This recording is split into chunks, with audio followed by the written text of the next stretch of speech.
Alain Van Kruchten, je suis très heureux de vous revoir, même si c'est dans des conditions techniques un peu compliquées par écran interposé, pour ce qui va devenir la première rencontre littéraire en mode non présentiel. Comme vous le savez, et comme je le rappelle à celles et ceux qui nous écoutent et qui nous regardent maintenant, les rencontres Pen Club ont lieu en général dans une salle. Pendant plusieurs années, c'était le Palais des Académies à Bruxelles qui nous accueillait sous les auspices et l'hospitalité de Jacques de Decker, le secrétaire perpétuel. Et la pandémie fait qu'aujourd'hui, nous tentons de continuer ces rencontres littéraires et de les enregistrer pour pouvoir les diffuser. Alors, je vous remercie d'avoir bien voulu être ce premier invité, Alain Van Kruchten, et je vais vous proposer que nous fassions cette rencontre en trois temps. Dans un premier temps, j'aimerais que nous fassions une sorte d'autoportrait de qui vous êtes, de ce qui vous a conduit à être à la fois écrivain, traducteur, dramaturge, et quel est le cheminement qui vous a conduit à travers ces différentes étapes. En deuxième lieu, j'aimerais qu'on parle de PEN International, la seule association, à ma connaissance, internationale des droits de l'homme, qui met en avant le rôle du traducteur littéraire dans sa raison sociale, dans un de ses objectifs prioritaires. Et en troisième lieu, j'aimerais qu'on évoque un peu la Belgique littéraire telle que vous la voyez, vous, parce que vous êtes aussi le traducteur de deux des plus grands des écrivains flamands, Hugo Claus et Tom Lanois. Je n'en cite que deux, il y en a beaucoup d'autres, mais ces deux-là sont particulièrement au cœur de votre activité de traducteur. Alors, première question, Alain Van Kruchten, si vous êtes d'accord sur ce processus. Première question, j'aimerais que vous nous disiez quel a été le cheminement qui vous a conduit à une vocation d'écrivain, de traducteur, de philologue, et en particulier pour les langues germaniques et puis pour les langues slaves, dont le polonais. Oui, bah, c'est un cheminement tout à fait classique. C'est-à-dire que j'ai fait des études qui s'appelaient à l'époque philologie germanique. Et j'avais donc étudié trois langues, le néerlandais, l'anglais, l'allemand. Et par la suite, pas tout à fait par hasard, mais parce que au service militaire, j'avais rencontré un sous-officier qui faisait du russe et qui m'a dit il faudrait vous inscrire dans un cours de russe, c'est intéressant. Et par la suite, j'ai recommencé des études, tout en étant professeur d'Athénée, j'ai recommencé des études de philologie slave. Et là, la langue principale étant le russe, il fallait choisir une seconde langue. J'ai pris le polonais. Et puis par la suite, à la fin de mes études, après mes études aussi, j'ai étudié le tchèque. Donc, ça commence tout simplement par une carrière philologique, si vous voulez. Hein. J'étais à la fois prof de langue germanique et étudiant de langue slave. Alors, il y a deux écrivains dans le monde slave et en particulier dans la littérature polonaise que j'aimerais que vous évoquiez. Le premier, c'est celui auquel vous avez consacré votre thèse de doctorat, qui est Stanislas Witkiewicz. Et le deuxième, c'est Marian Pankowski, qui était votre Qui a été mon professeur professeur. à l'ULB et dont vous avez été l'assistant, je crois, et qui est un écrivain qui est un peu tombé dans l'oubli en Belgique, alors qu'il est fondamentalement ancré dans la Non. Belgique. D'abord, je n'ai jamais été assistant, c'est une Ah, chose. pardon. Non, non, non, non, non, non, je n'étais pas l'assistant de Pankowski ni de personne parce que j'étais euh, professeur dans le secondaire. Hein. Et donc, euh, ce qui s'est passé, je vais reprendre chronologiquement, ce qui s'est passé, c'est que quand j'ai terminé ces études de philologie slave, j'ai obtenu une bourse pour l'université de Varsovie, qui a d'ailleurs été renouvelée une deuxième année. Et j'ai commencé à l'université de Varsovie. D'abord, j'étais là pour perfectionner mon polonais et puis pour suivre des cours de littérature. Et là-bas, j'ai commencé une thèse consacrée à Witkiewicz, l'auteur dont vous parliez tout à l'heure. Euh, une thèse consacrée au théâtre de Witkiewicz. En fait, ce livre est paru à l'Âge d'Homme en 1970, et c'est le premier livre, le premier volume complet, si vous voulez, jamais consacré à cet auteur qui était mort en 1939 et qui avait un regain de popularité dans les années 60. Et donc, en écrivant cette thèse, je me suis dit, à un certain moment, comme c'est une langue extrêmement difficile, la langue de Witkiewicz, c'est plein d'inventions, plein de néologismes, et je me suis dit que pour entrer le plus profondément possible dans le texte et l'esprit de cet auteur, ce serait bien que je traduise une de ses pièces dans ma langue maternelle. J'ai traduit 2 pièces quand j'étais en Pologne, là-bas. J'ai traduit 2 pièces, et l'une s'appelait La sonate de Belzébuth et l'autre s'appelait La mer. Et j'ai donné ces pièces à l'Association des écrivains polonais, la Société des auteurs polonaises. Et quelqu'un est tombé dessus.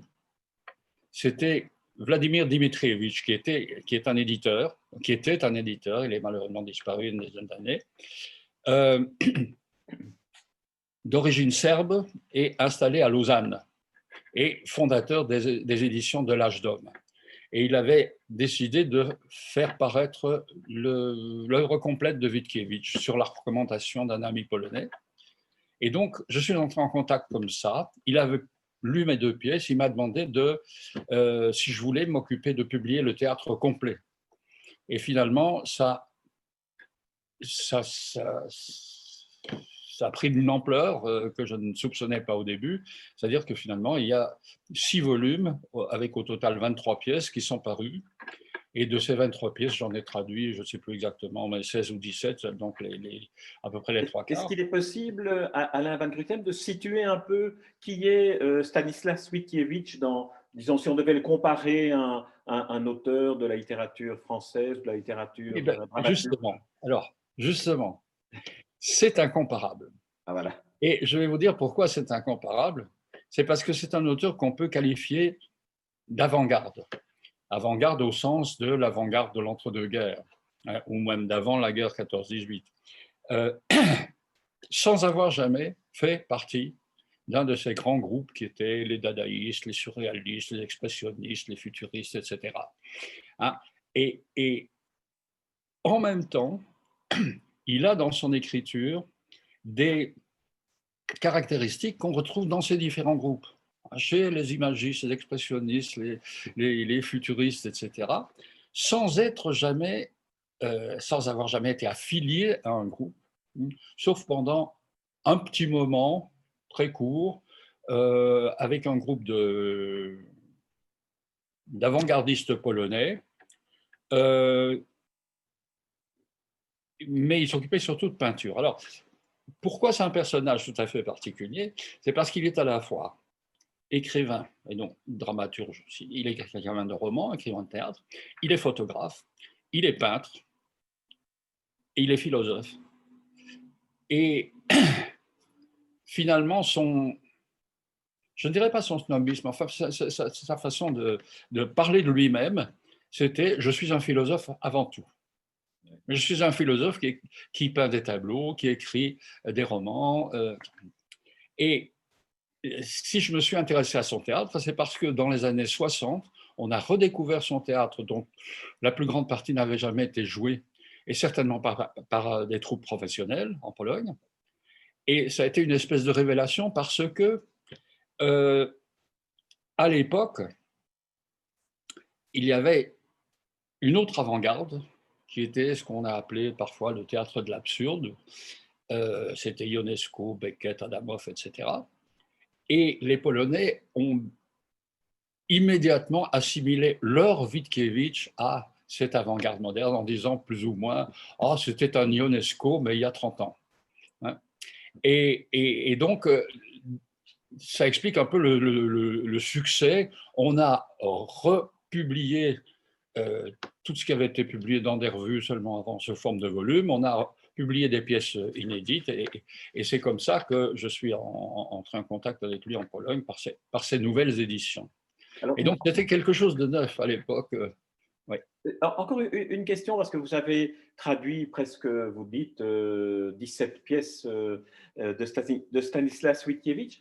Qu'est-ce qui, parce que c'est du temps, c'est de l'énergie consacrée à investir une œuvre de façon abondante. Qu'est-ce qui, dans l'œuvre de Witkiewicz, vous intéressait, vous touchez, Bien, à écoutez, quoi étiez-vous sensible? c'était un petit peu particulier parce que, en fait, j'étais allé en Pologne sans but précis, sans sujet de recherche précis. Et puis, il y a un professeur là qui m'a dit, oui, mais il faut choisir quelque chose, hein. Si c'est de la littérature moderne, c'est chez moi. Si c'est de la littérature ancienne, c'est chez mon collègue. Alors, moi, je dis à tout hasard le grotesque. Il m'a dit, bon, vous connaissez Witkiewicz? Je dis, je ne connais que le nom. Eh bien, lisez tout Witkiewicz et venez me revoir plus tard. C'était sa façon de me patronner. Pas très Vous ne efficace. connaissiez pas avant Witkiewicz, vous ne Je ne le connaissiez connaissais pas du tout avant. Et donc, je fais sa connaissance en Pologne. Et puis, j'ai lu toutes ces pièces-là, ces 23 pièces, en l'espace de 2 mois, avec un polonais qui était encore très rudimentaire à l'époque. J'ai dû me débrouiller. Il y a un critique littéraire français qui a un jour comparé la langue de Witkiewicz à une savane dans laquelle il faut se tailler son chemin à coups de machette. Et donc, j'ai eu pas mal de difficultés, etc. Mais ce qui m'a tout de suite frappé, c'était la personnalité extraordinaire de cet homme qui était multiforme, mais qui avait aussi une psychologie tout à fait spéciale. Et en fait, j'ai diagnostiqué, je me suis permis de diagnostiquer dans ma thèse de doctorat qu'il souffrait d'une psychose maniaco-dépressive, ce qu'on appelle le bipolaire maintenant, hein, et parce que toute son œuvre reflète ça. Il y a des hauts et des bas, des hauts fantastiques où il est le maître du monde, ou bien ses personnages sont les maîtres du monde, ou bien des bas dans lesquels le personnage ou lui-même est plongé dans la déprime totale, les idées de suicide, etc. Et c'est une personnalité, évidemment, ça m'a frappé tout de suite en lisant à la fois les pièces et des articles biographiques de gens qu'il avait bien connus.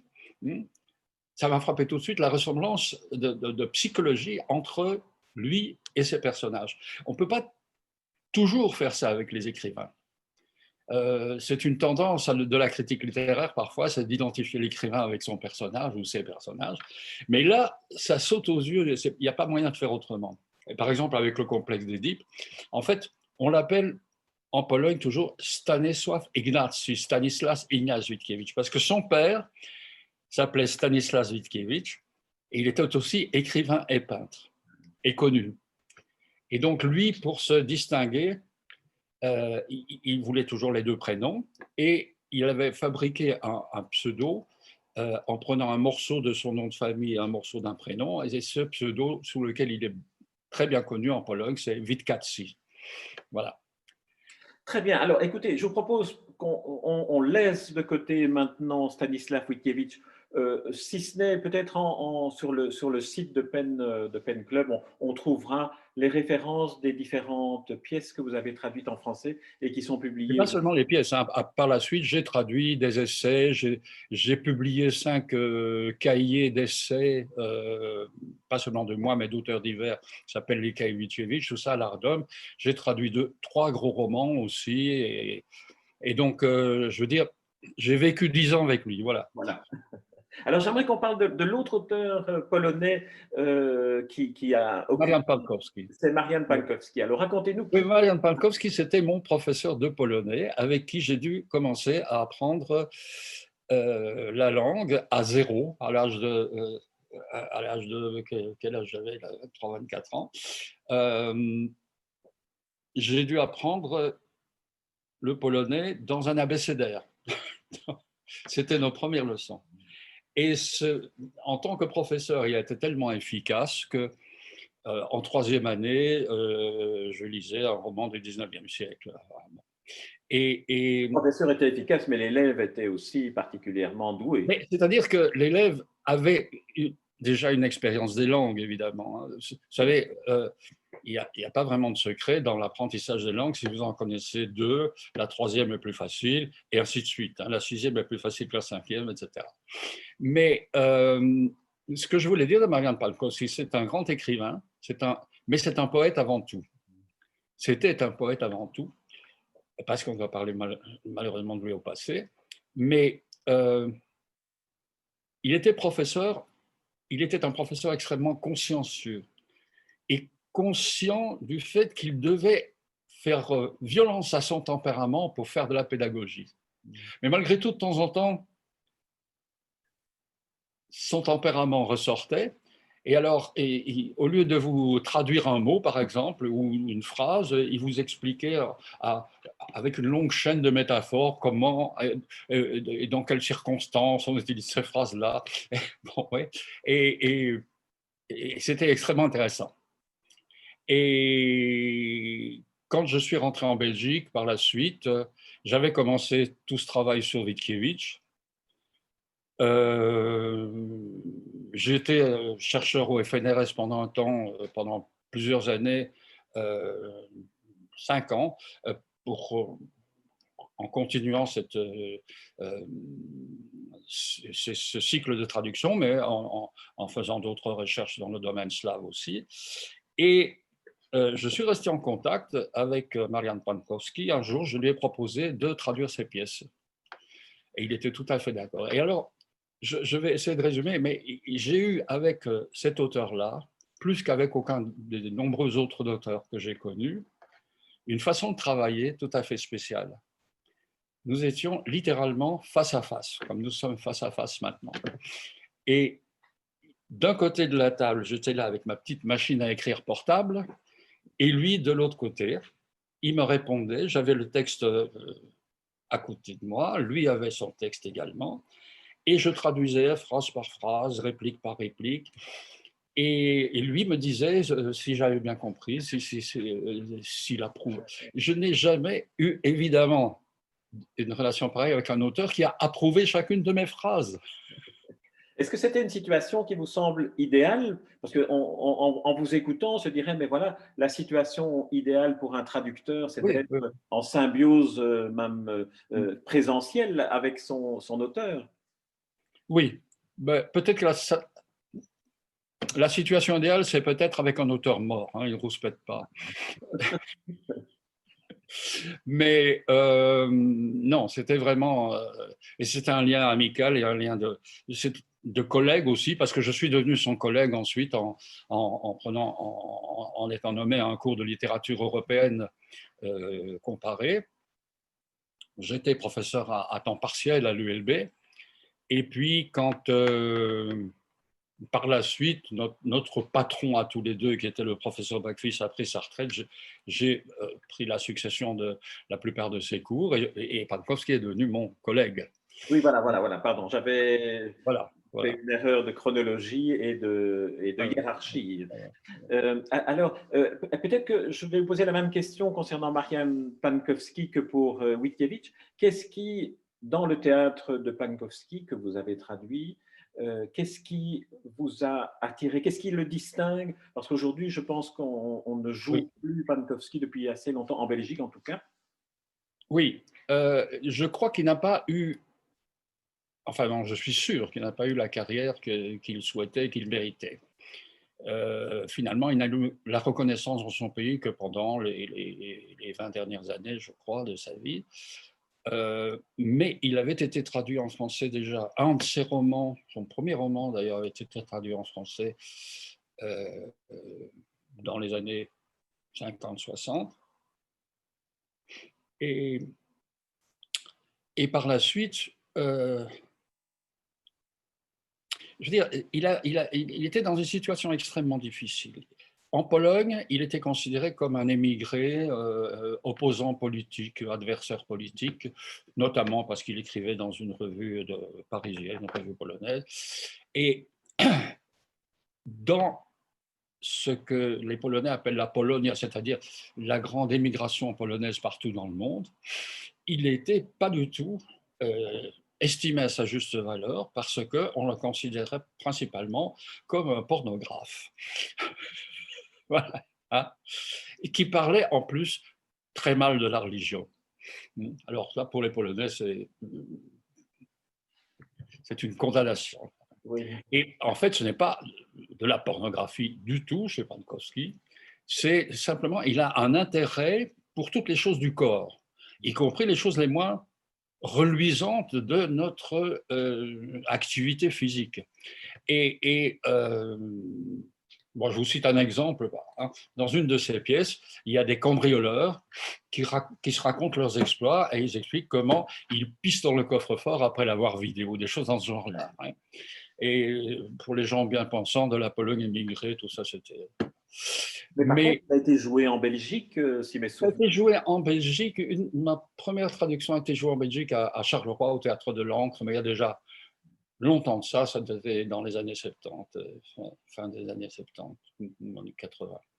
Mais en fait, c'est un poète qui écrit des romans dans un style poétique et qui écrit des pièces de théâtre dans un style poétique. Et c'est extrêmement fascinant. Je crois que ce qui m'a fasciné, c'est qu'il a la même originalité, mais dans une toute autre tonalité, il a la même originalité que Witkiewicz. C'est un écrivain qu'on ne peut pas comparer à un autre. Très bien. Alors, on va quitter, si vous voulez bien, la Pologne maintenant et votre activité de traducteur pour aborder peut-être votre activité de vos autres productions littéraires, c'est-à-dire vos propres pièces et vos romans. Alors, j'aimerais que vous nous disiez un peu comment vous êtes finalement passé, vous êtes tombé dans la marmite de l'écriture après avoir été dans celle de C'est la par la Pologne. traduction que je suis venu à l'écriture. Ça arrive assez souvent, mais j'y suis venu très tard. Pour quelle raison? Eh bien parce que, vous voyez, je traduis des gens comme Witkiewicz, comme le Tchèque Čapek, comme le russe Zinoviev et comme d'autres gens importants. Hein, et, et Hugo Claus. Oui, on reviendra à Et, la Belgique après, oui. oui, oui, d'accord, d'accord. Mais en même temps, c'était un excitant, mais c'était un frein. Je me disais, mais pourquoi irais-je raconter mes propres petites histoires alors qu'il y a des tas de gens qui ont fait ça de façon tellement talentueuse. Ce qui fait que mon premier roman a été publié à l'âge de 60 ans. Et c'était une idée qui me trottait dans la tête depuis 20 ans, peut-être. Ben voilà. Et donc, ce roman s'appelait Des fleuves impassibles, et c'est une invention à partir d'un extrait de la vie de mon grand-père que je n'ai pas connu et que mon père m'avait raconté. Un monsieur, un jeune homme, je l'ai pris dans le roman, je l'ai pris à l'âge d'adolescent, hein, un jeune homme qui est forcé par son entourage familial d'aller au séminaire et il n'a aucune vocation. Et alors à un certain moment, il découvre la littérature française, il découvre Rimbaud et voilà. Et la vocation est complètement envolée. Ça, c'était mon premier roman. Parce que mon grand-père, effectivement, avait quitté le séminaire et avait même quitté les Pays-Bas, il n'y est plus jamais retourné. Mais en fait, j'avais commencé par écrire du théâtre, comme j'avais commencé par traduire du théâtre. Et ma première pièce, c'était Le Catastrophiste, qui a été joué dans ce petit théâtre que je regrette et que tout le monde regrette, qui est La Samaritaine. Et c'était une pièce pour un acteur seul. Et j'ai eu la chance d'avoir mon ami Alexandre von Silvers comme interprète. C'est une pièce qui se passe en Russie dans les années 80, sous Gorbatchev. Et Alexandre von Silvers étant d'origine russe, il a fait une performance extraordinaire avec un vrai accent russe. Ouais, ouais. On imagine Pas bien. une imitation d'accent comme on entend souvent chez les acteurs. Et donc ça, c'était ma première publication. Enfin, pas publication, justement, j'ai attendu très longtemps avant de le publier. Et puis alors, une fois que j'ai publié le roman, je me suis décidé, je continue. Et alors, j'ai 7 ou 8 romans, j'ai une douzaine de pièces de théâtre, 3 recueils de nouvelles Oui, aussi. c'est nouvelle aussi, effectivement. Voilà. Il y a un roman sur lequel j'aimerais que vous nous disiez quelques mots parce qu'il a eu un destin un peu particulier, c'est Korsakov. qui a eu d'abord le prix Rossel des jeunes, donc c'est une Mhm. reconnaissance publique très, Oui. très importante. Et par ailleurs, l'histoire qu'il raconte est une histoire qui est touchante, qui permet beaucoup de fantaisie créative dans un roman. Oui. Un peu ce qu'elle est. Je crois que c'est la caractéristique, à part ce premier roman dont je vous parlais, qui est un roman d'apprentissage, dans tous les autres, j'ai la tentation de ne pas faire une structure linéaire dans le roman et de faire un petit peu de vagabonder dans le roman comme je veux. Et en fait, je crois que ce sont les écrivains que j'ai traduits qui m'ont appris cette liberté-là. Ah. Et, et, et alors aussi un ton que je dois tenir de Witkiewicz, ou au moins auquel Witkiewicz m'a initié, c'est l'utilisation du grotesque. Mm. C'est-à-dire, en fait, raconter des histoires sérieuses ou même tragiques, mais en riant. Et, et voilà, dans Korsakov, il y a un petit peu de ça, mais il y a aussi une chose de départ, c'est que c'était la grande époque où on parlait d'autofiction, il y a une quinzaine d'années. Et ça m'a énervé au plus haut point d'entendre tout le temps parler d'autofiction, parce qu'il y a toujours une partie de soi-même, évidemment, qu'on met dans les livres. On a son propre acquis, ses propres mémoires intellectuelles, etc. Mais ce qui m'énervait, c'était qu'on mette le nom de roman sous un agenda, un journal, euh, une histoire vraie qu'on aurait pu raconter dans un reportage. Et donc, j'ai voulu faire un roman avec un personnage qui portait plus ou moins mon nom, puisqu'il s'appelle Alain van Kuregem, comme les abattoirs, et un roman dans lequel tout ce qui arrive à ce personnage depuis son enfance ne m'est jamais arrivé. C'est l'autobiographie d'un autre. Et ce qui est assez amusant, c'est que, comme d'habitude, il y a des gens qui identifient l'auteur avec son personnage, mais là, je tendais une perche en quelque Ah sorte. oui, Et je me souviens que parmi des interviews que j'ai fait après la parution du roman, quelqu'un m'a dit, mais vous avez eu une jeunesse très intéressante, parce que notamment, mon personnage se fait déflorer à 14 ans sur un lit de fleurs dans l'air érotique d'une fleuriste. et alors, le fil narratif, si je me souviens bien du roman que j'avais lu à l'époque de sa parution, c'est ce syndrome de Korsakov qui fait qu'une personne perd une partie de sa mémoire. Voilà, Dans c'est le ça. cas d'Alain Van Kuregem, il réinvente ce dont il ne se souvient plus. Oui, oui. Mais, et donc, le syndrome de Korsakov est justement caractérisé par une partie de la mémoire, une partie de la mémoire, disons une tranche de vie disparaît, mais on se souvient de ce qu'il y a avant.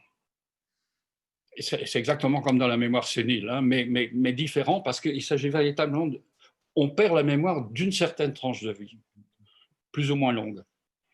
Et ce qui caractérise le syndrome de Korsakov, c'est que ce dont on n'arrive pas à se souvenir, on l'invente.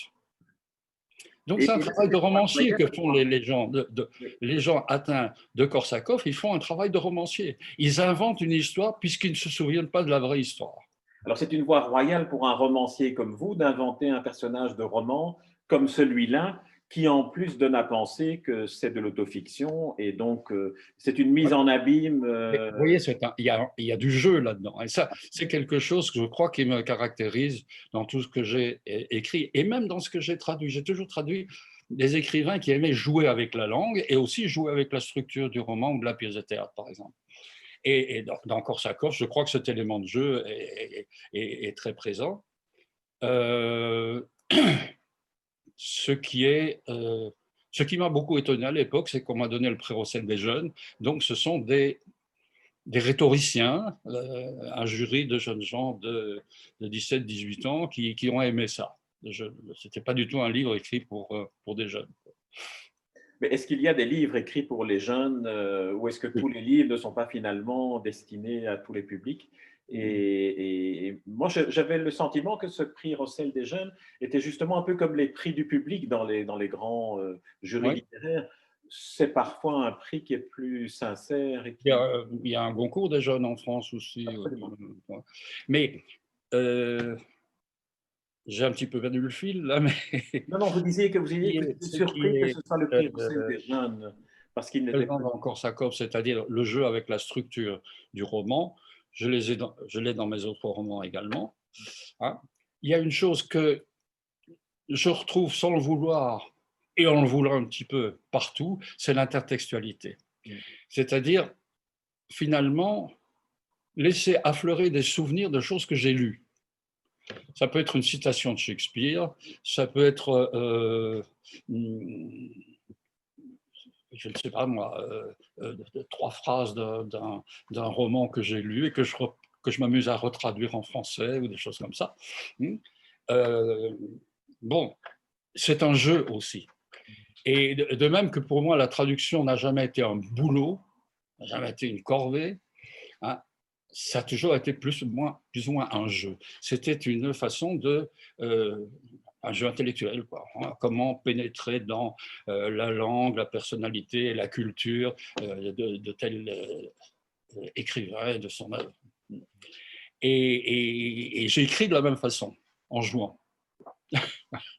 Alors, si vous voulez, nous allons passer à la deuxième partie qui concerne Pen Club et la place qu'a placée cette organisation internationale de défense du droit à la liberté d'expression, la place que cette association a placée, a donnée, pardon, à la traduction littéraire. Alors, vous avez lu, vous avez connaissance de la Oui, charte qui a été publiée à Québec il y a une vingtaine d'années par les centres nationaux et régionaux de peine internationale.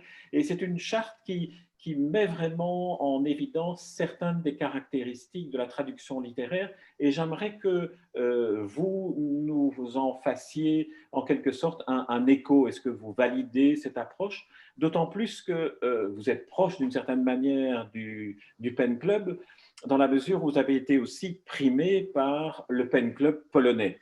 oui, pour des traductions.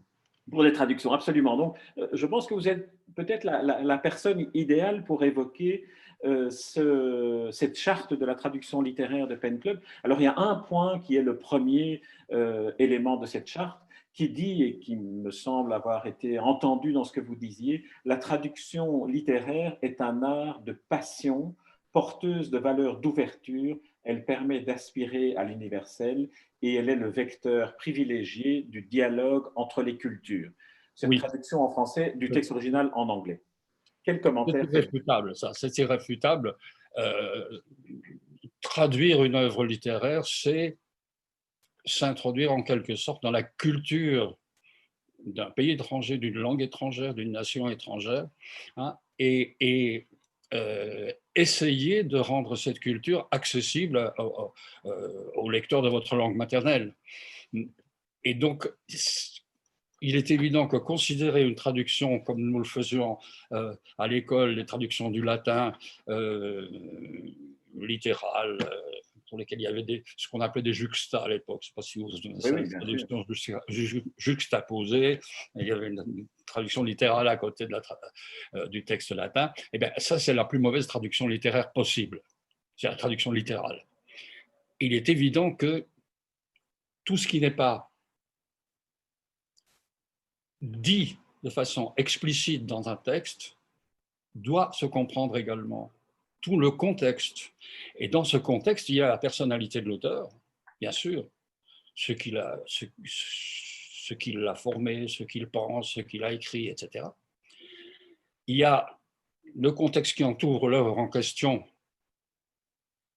Pourquoi ce thème-là dans telle société, etc. Et puis, chose très importante aussi, le contexte culturel. Pourquoi une œuvre polonaise reflète-t-elle la culture d'une certaine société qui est différente de la culture de celui qui va lire la traduction? Alors, Et Le deuxième élément que la charte de peine dans sa formulation, qui devait être une formulation consensuelle évidemment, est de dire que la traduction va de pair avec la défense des langues et des cultures. Les traducteurs sont les défenseurs de la diversité linguistique et culturelle. Ils s'engagent notamment auprès des auteurs de l'ombre, des styles et des groupes marginalisés. Les droits des traductrices et traducteurs doivent être protégés. Je pense qu'il y a là une matière aussi pour la défense des droits humains, tout simplement, de Oui. laisser à des langues ou des cultures, entre guillemets, minoritaires, la possibilité d'être rendues accessibles pour un plus large public. Et c'est une manière de censure que d'empêcher la traduction. Absolument. Absolument, c'est une manière de sentir la traduction qui est tout à fait exacte. Euh, bon, si je peux citer un exemple personnel, moi, je me suis toujours intéressé aux cultures minoritaires et surtout aux langues minoritaires. Et le dernier roman que j'ai publié il y a 4 ou 5 ans, qui s'appelle En étrange province, eh bien, il tourne autour de ce thème-là. C'est la disparition d'une langue très minoritaire et, et de sa culture, de sa littérature, de tout ce qui est du domaine culturel dans cette langue. Et vous voyez, ça correspond tout à fait à ce que vous venez de dire. Hein, empêcher une langue de mourir en écrivant. Et le traducteur peut, dans une certaine mesure, empêcher une langue de s'affaiblir en faisant connaître les auteurs de cette langue. Un, C'est extrêmement intéressant. C'est un problème qui m'a toujours touché de très près.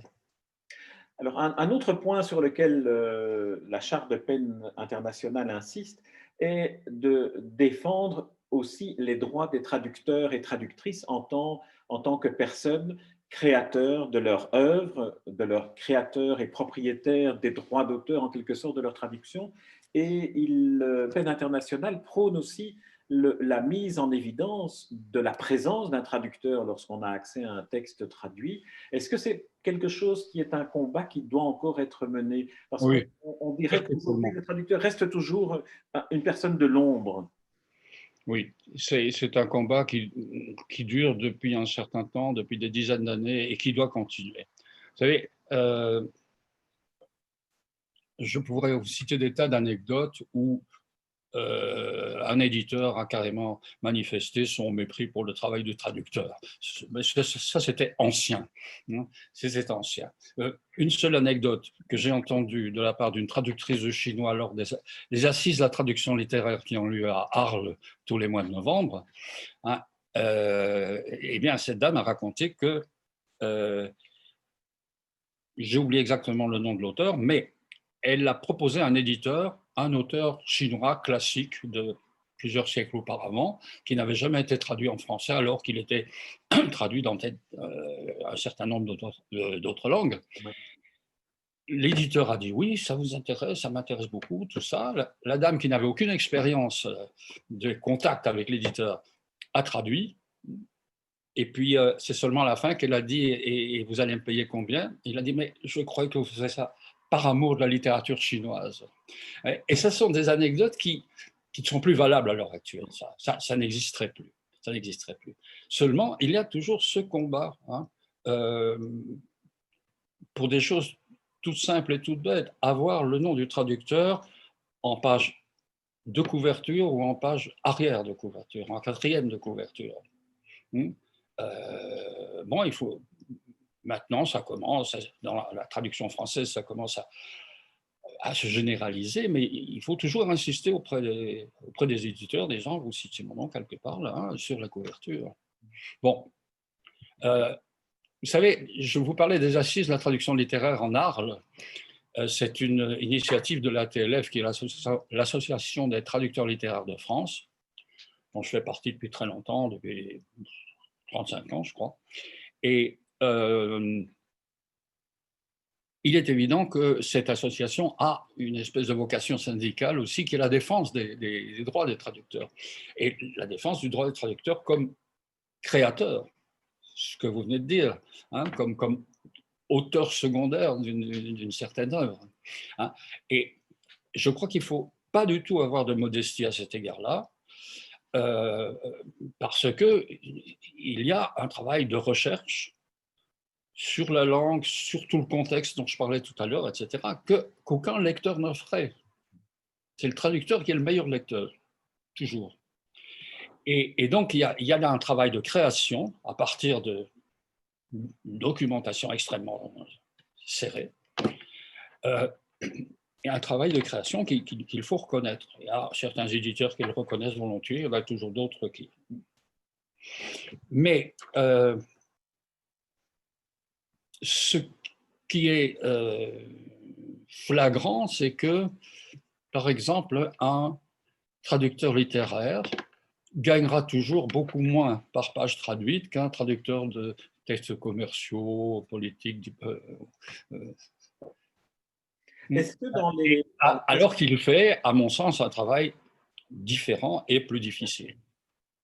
Est-ce que dans les associations de traducteurs comme celle que vous avez citée, l'Association des traducteurs littéraires français, est-ce qu'il y a aussi cette préoccupation que l'on retrouve dans la Charte des droits linguistiques de peine internationale? Est-ce qu'il y a aussi cette préoccupation et cette mobilisation solidaire, syndicale, avec les traducteurs dans les pays, notamment les pays totalitaires où ils sont... Oui.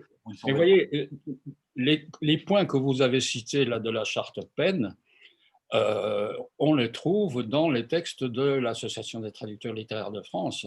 Hein. Bon, bah, évidemment, ça se limite à la francophonie, si vous voulez, mais ce sont les termes mêmes. Donc, le droit du traducteur à avoir sa personnalité propre de créateur, etc., et d'être reconnu en tant que tel. Et alors, il y a quelque chose qui m'a gêné. J'ai fait partie pendant longtemps, j'ai même été à la tête du conseil d'administration pendant un petit temps, du collège des traducteurs européens de Senef, qui a malheureusement, très malheureusement, disparu il y a peu d'années. Et à Senef, on avait l'occasion de rencontrer des traducteurs de toutes sortes de langues. En principe, c'était des traducteurs de littérature belge vers leur langue maternelle.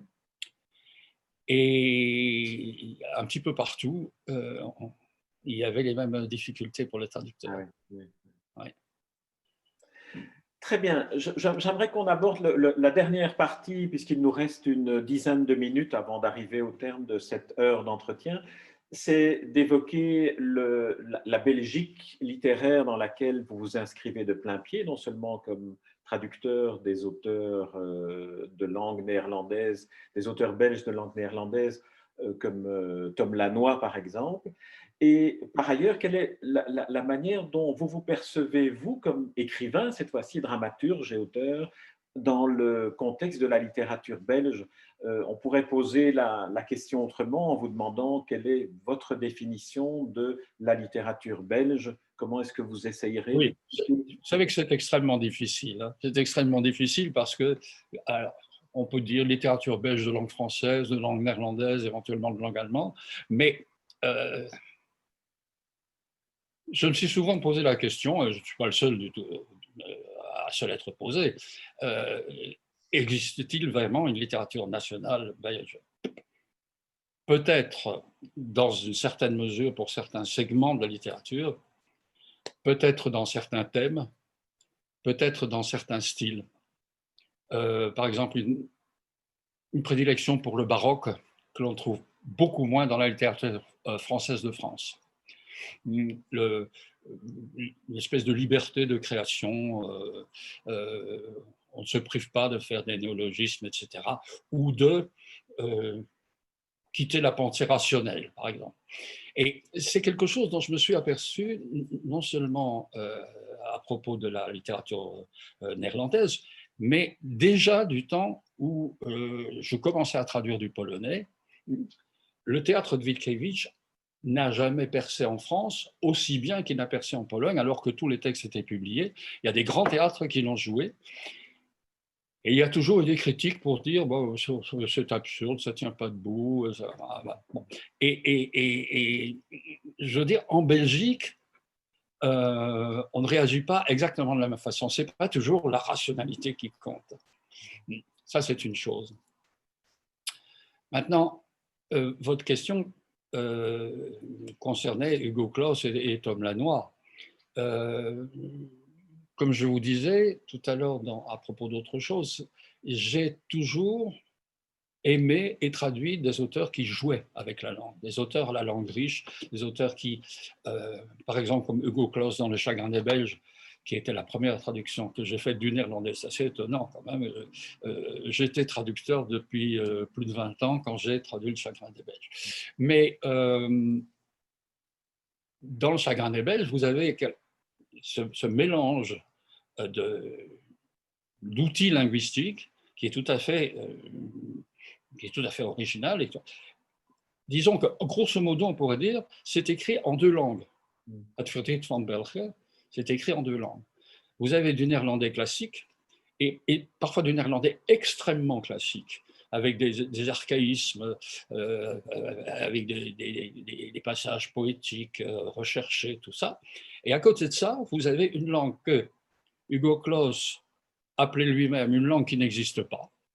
C'est-à-dire, c'est une espèce de synthèse de dialecte flamand. Lui-même pratiquait le dialecte de Flandre occidentale, étant né à Courtrai. Et en fait, c'est ce dialecte, mais écrit avec l'orthographe néerlandaise, que l'on retrouve, et pas seulement dans les passages dialogués, comme on pourrait le croire, mais à d'autres endroits également. Et c'était ça la difficulté.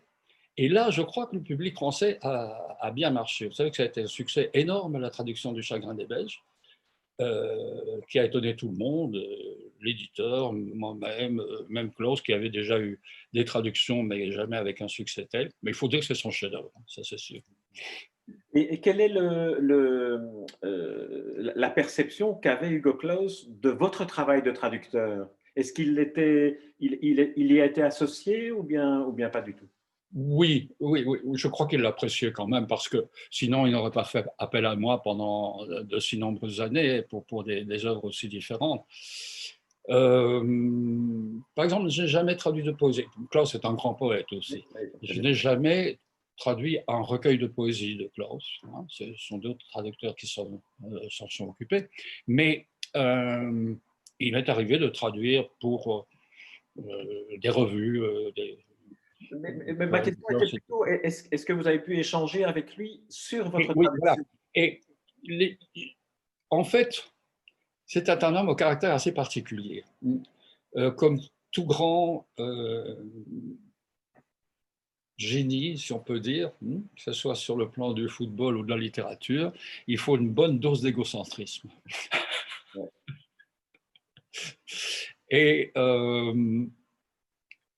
ça ne lui manquait pas, évidemment. Alors, il y avait une façon de jouer les faux modestes qui était absolument rigolote.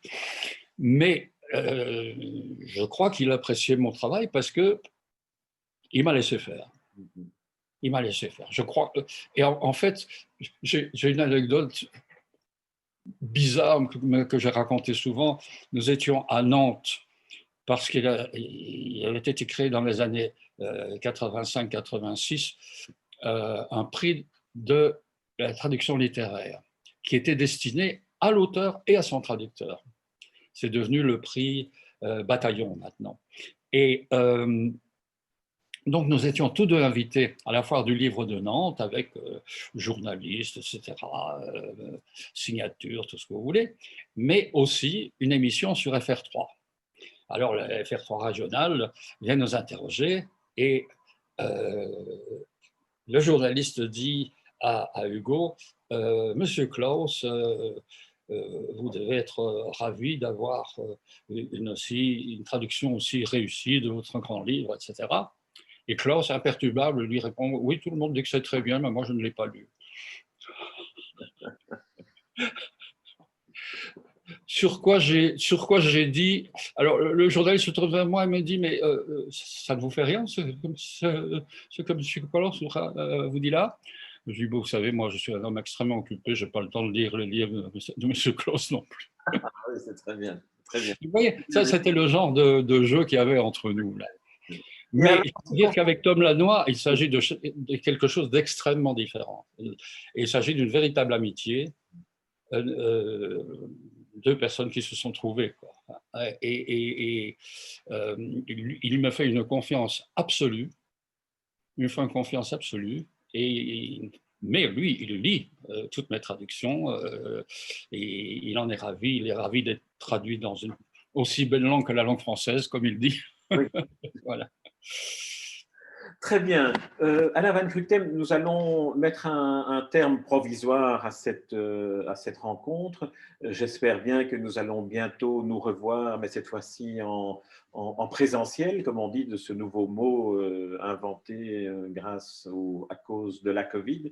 Entre autres, peut-être pour parler de vos prochaines publications ou romans ou pièces de Mais théâtre. voilà, j'ai un roman en terminaison, je veux dire, en phase terminale, si on peut dire. Oui. Euh, c'est quelque chose que je n'ai jamais fait. C'est un roman historique que j'ai commencé à peu près en l'an 2000 et que j'ai abandonné au bout d'un certain temps parce que j'avais l'impression d'être dans une impasse. J'avais l'impression d'être gagné par ma documentation ultra abondante. C'est un roman sur la Révolution française. Et j'ai lu des tas de choses et finalement, je passais beaucoup plus de temps à lire qu'à écrire. Et j'avais l'impression d'être dans une impasse. Et récemment, il y a quelques mois, je me suis dit, c'est tout de même idiot. J'ai 180 pages ou 160 pages de roman et c'est là depuis 20 ans. Voilà. Oui. Et maintenant j'en suis à bien plus de 200 pages et comme je vous disais, phase terminale. Très bien. Je prends rendez-vous pour cette phase terminale dans le sens de bientôt la fin d'un travail d'un romancier sur un roman qu'on va pouvoir lire. Je vous remercie vraiment beaucoup, Alain Van Kruchten, de vous être livré à cet C'est exercice moi qui remercie, bien sûr. de rencontres littéraires pour PEN Club Belgique, pour PEN International. Et j'espère que nous nous retrouverons bien vite dans des salons du livre, dans des librairies, dans des bibliothèques, comme je crois tout le monde le souhaite. Merci Alain Van Kruchten. Je vous en prie, merci beaucoup.